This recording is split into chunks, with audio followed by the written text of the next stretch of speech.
दोस्तों, copy check करने वाला एग्जामिनर आपका लिखा हुआ पूरा आंसर नहीं पढ़ता, बल्कि वह उस आंसर का केवल 5-6 लाइन पढ़कर ही समझ जाता है कि उस क्वेश्चन पे आपको कितने मार्क्स देने हैं।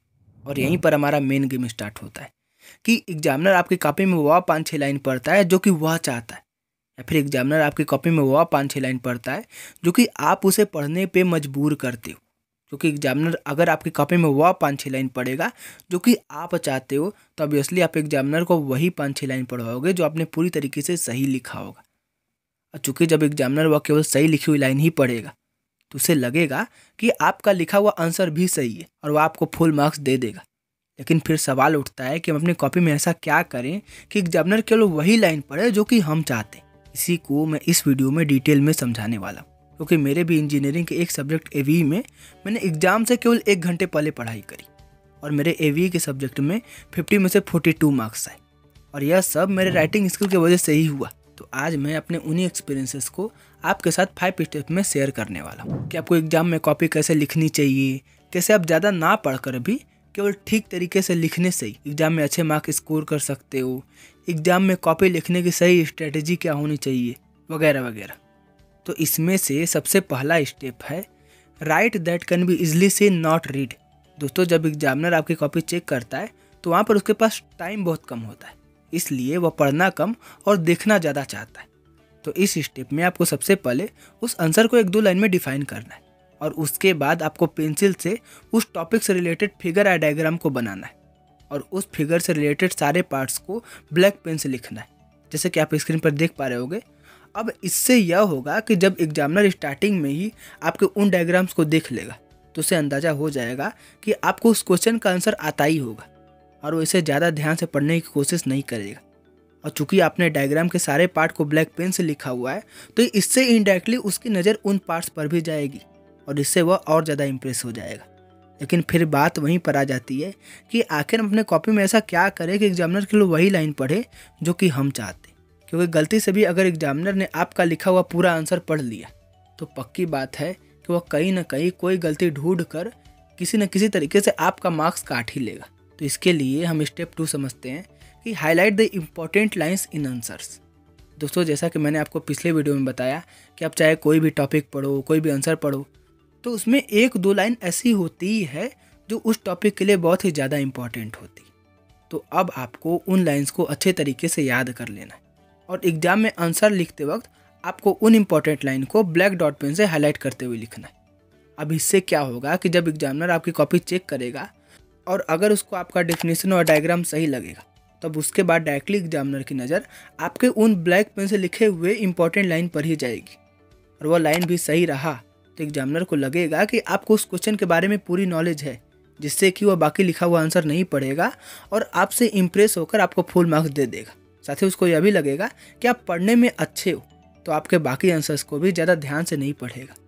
अब आते हैं तीसरे स्टेप पर, right the answers in points. दोस्तों, अगर मैं आपको यह 2 कॉपी दिखाऊं तो इसमें से कौन सी कॉपी आपको ज़्यादा अच्छी लग रही है? ऑब्वियसली सेकेंड वाली। दोस्तों, कई बार हम गलती क्या करते हैं कि आंसर को हम डायरेक्टली एक कहानी की तरह कुछ ऐसे ही लिख देते हैं। अब इसमें एग्जामिनर को मार्क्स देना तो दूर, उसे पढ़ने का भी मन नहीं करता है, जैसे कि आपको नहीं कर रहा होगा। तो इसलिए इस स्टेप में आपको ट्राई करना है कि आप हर आंसर को पॉइंट में लिखो, पैराग्राफ बनाओ और हर पैराग्राफ के बाद लाइन छोड़ दो।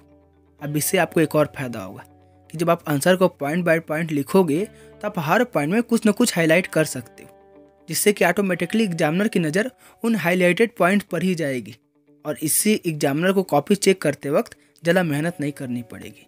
उसको इंपॉर्टेंट पॉइंट डायरेक्टली दिख जाएगा, इससे वह खुश होकर आपको अच्छे मार्क्स ही देगा। अब हालांकि दोस्तों, सच यह है कि एग्जामिनर आपकी कॉपी खोलते ही समझ जाता है कि यह कॉपी किसी टॉपर बच्चे की है या किसी एवरेज बच्चे की, और फिर वह उसके अकॉर्डिंग ही कॉपी चेक करता है और मार्क्स देता है। तो फिर सवाल यह आता है कि आखिर हम अपने कॉपी में ऐसा क्या करें कि एग्जामिनर को लगे कि यह किसी टॉपर बच्चे की ही कॉपी है। तो इसके लिए हम स्टेप 4 समझते हैं कि मेक योर आंसर्स अट्रैक्टिव। आपको इसमें क्या करना है कि आपको अपनी कॉपी लिखते वक्त किसी भी हेडलाइन को डालने के लिए पायलट पेन या ब्लैक जेल पेन का यूज करना है। हालांकि कई लोग यहाँ पर ब्लैक स्केच का भी यूज करते हैं, लेकिन मैं ब्लैक स्केच प्रेफर नहीं करता। अब इससे क्या होता है कि ब्लैक जेल पेन या पायलट पेन से आपके हेडलाइन डालने के कारण आपकी हेडलाइन थोड़ी सी बोल्ड और अलग दिखती है, जिससे कि आपके कॉपी का एक अलग ही टेक्सचर उभर कर आता है। और ये देखने में भी काफ़ी अट्रैक्टिव लगता है, जिससे टीचर को भी लगता है कि यह कॉपी किसी टॉपर बच्चे की ही है और फिर उसके अकॉर्डिंग वह आपको मार्क्स भी देता है। अब अगर आपने इन चारों स्टेप को अच्छे से फॉलो कर लिया, फिर प्रॉब्लम यह आती है कि बेसिकली जो बोर्ड एग्जाम में कॉपी मिलती है वह कुछ ज़्यादा ही लंबी चौड़ी मिलती है, जिससे कि वह पेज जल्दी से भरता ही नहीं। और एग्जामिनर जब आधे पेज का आंसर देखता है तो उसे शक होने लगता है कि शायद ये आंसर अधूरा है और वह हमारे मार्क्स काट लेता है। तो इसके लिए हमें स्टेप 5 फॉलो करना है, जो कि reduce the space of your pages. इसमें आपको क्या करना है कि अपने कॉपी में एक ऊपर और एक लेफ्ट साइड में, जैसा कि आप स्क्रीन पर देख पा रहे होगे, वैसे 2 लाइन अपने कॉपी पर खींच लेनी। अब इससे आपको 2 फायदे होंगे। पहला कि आपके पेज का जगह कम होगा और आपका पेज जल्दी भर जाएगा। दूसरा कि लेफ्ट साइड में बचे जगह में आप क्वेश्चन और आंसर के नंबर नोट कर सकते हो, जिससे कि आपका कॉपी सच में देखने में बहुत ज़्यादा अट्रैक्टिव लगेगा और इसका एक अलग लुक निखर कर आएगा। अब अगर आपने इस वीडियो को यहाँ तक देख लिया तो मैं आपको एक बोनस टिप देता हूँ कि इस स्टेप को आप तभी आसानी से फॉलो कर पाओगे जब आपको उस क्वेश्चन का आंसर ठीक तरीके से आता रहेगा। लेकिन जब आपको उस क्वेश्चन का आंसर नहीं आ रहा होगा तो इस कंडीशन में आपको 2 चीज़ें करनी है। सबसे पहले आप उन्हीं क्वेश्चन के आंसर लिखो जो आपको बिल्कुल ठीक तरीके से आ रहे हो। दूसरा कि आपको कोई भी क्वेश्चन छोड़ना नहीं है। अगर आपको क्वेश्चन नहीं आ रहा है तो सबसे पहले आप उस आंसर के बारे में थोड़ा सा लिख दो, फिर उसी आंसर से कनेक्टेड किसी दूसरे चीज़ को अच्छे से डिफाइन कर दो। अब हो सकता है कि यहाँ पर आपको शायद फुल मार्क्स ना मिले, लेकिन 0 मार्क्स भी नहीं मिलेंगे, यह बात पक्की है। अब आखिरी में मेन बात आती है टाइम की, कि कई बार हमारे पास ज़्यादा टाइम बचता ही नहीं है।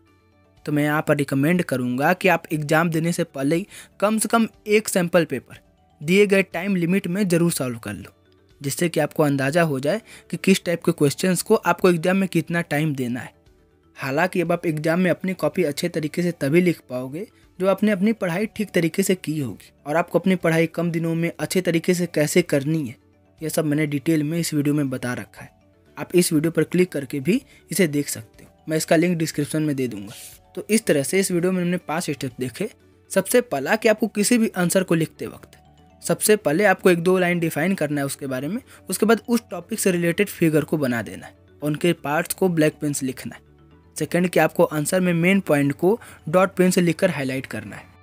थर्ड स्टेप में हमने देखा कि आपको अपने आंसर को पॉइंट में ब्रेक करके लिखना है। फोर्थ स्टेप में आपको आंसर के मेन हेडलाइन को ब्लैक जेल पेन या पायलट पेन से लिखना है। और फिफ्थ स्टेप में आपको कॉपी में ऐसे ही 2 लाइन खींचनी है ताकि आप कॉपी को जल्दी से भर सकें और आपकी कॉपी अच्छी दिख सके। धन्यवाद।